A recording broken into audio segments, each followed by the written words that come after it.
Assalamualaikum warahmatullahi wabarakatuh. Alhamdulillah, apa kabarnya Anda kelas 2A? Semoga selalu dalam keadaan sehat walafiat. Amin ya rabbal alamin. Oke, untuk hari ini kita lanjutkan pembelajaran kita di subtema 3, hidup bersih dan sehat di tempat bermain. Oke, perilaku hidup bersih dan sehat harus diterapkan di mana saja. Salah satunya adalah di tempat bermain. Nah, biasanya kita bermain di mana?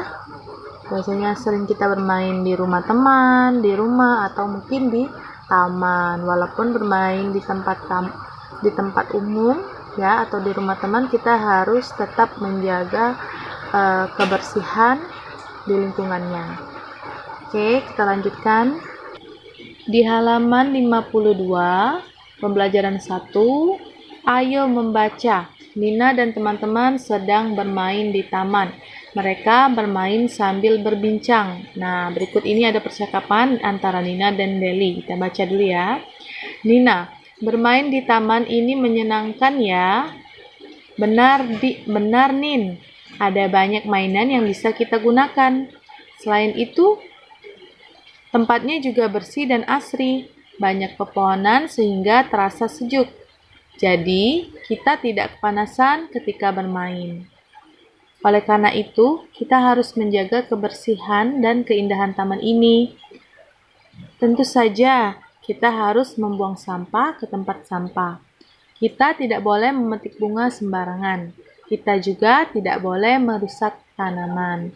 Oke, sekarang kita cari kata-kata yang ada di dalam teksnya, kemudian kita mencocokkan atau memasangkan kata dengan arti yang tepat ya. Di bawahnya asri. Asri artinya ya, arti dari kata asri adalah indah dan sedap dipandang mata ya. Nanti kalian tarik garisnya. Jadi asri, indah dan sedap dipandang mata. Kemudian taman. Taman adalah tempat bermain anak-anak. Kemudian sejuk. Sejuk berarti terasa agak dingin, nyaman, dan segar. Oke, itu ya, nanti ditarik garisnya. Kemudian kita lihat di halaman 53. Tempat bermain. Nah, ini kita baca juga, membaca dan menulis. Bermain dapat dilakukan di banyak tempat. Kamu bisa bermain di dalam rumah, pekarangan, taman, dan lapangan. Tempat bermain harus bersih dan nyaman. Kamu harus menjaga kebersihan tempat bermain. Salah satu caranya dengan membuang sampah pada tempatnya. Lingkungan yang bersih membuat kesehatan kita terjaga.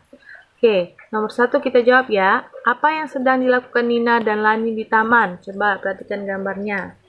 Mereka sedang bermain ya bersama-sama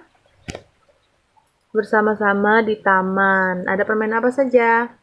Ada ayun-ayunan, apa lagi? Ada apa ini kalau di tempat kita namanya? Seluncuran ya. Nah, mereka bermain ya. Kalau bahasa kita itu perosotan.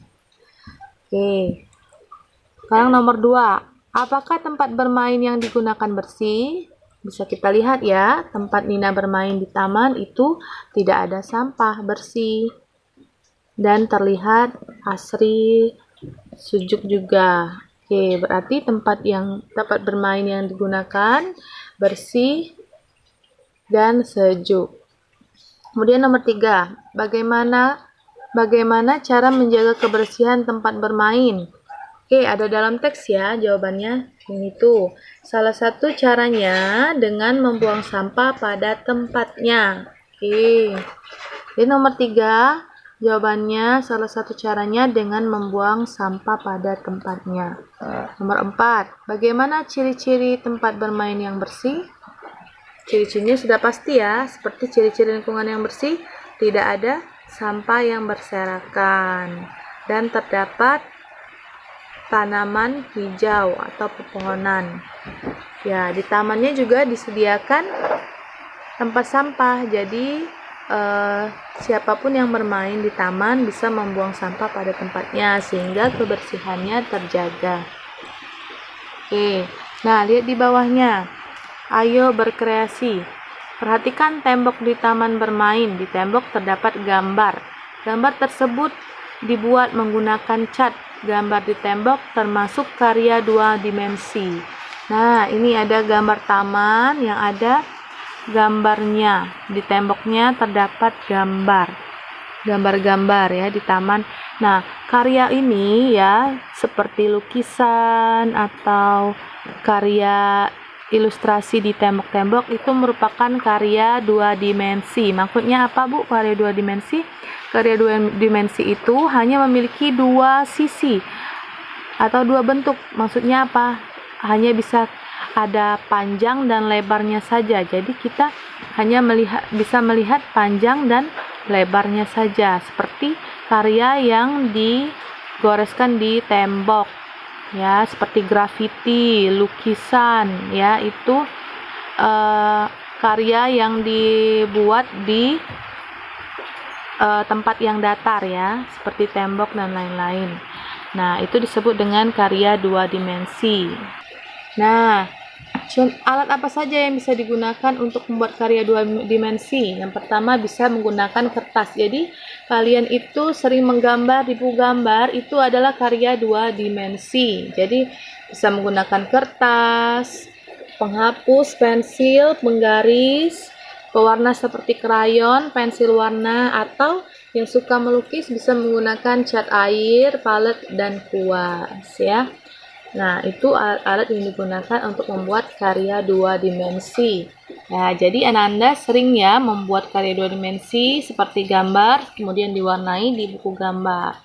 Atau juga yang suka melukis di kanvas, atau kebanyakan kita lihat di jalan itu banyak juga anak-anak muda ya yang berkreasi di dinding, disebut dengan graffiti. Oke. Nah, sudah paham ya? Untuk materi hari ini cukup sampai di sini dulu. Semoga Ananda mengerti apa yang Ibu sampaikan dan selalu dibaca bukunya agar lebih banyak lagi ilmu yang didapat. Oke, Ibu akhiri. Saya hamdalah, alhamdulillahirabbil alamin. Assalamualaikum warahmatullahi wabarakatuh.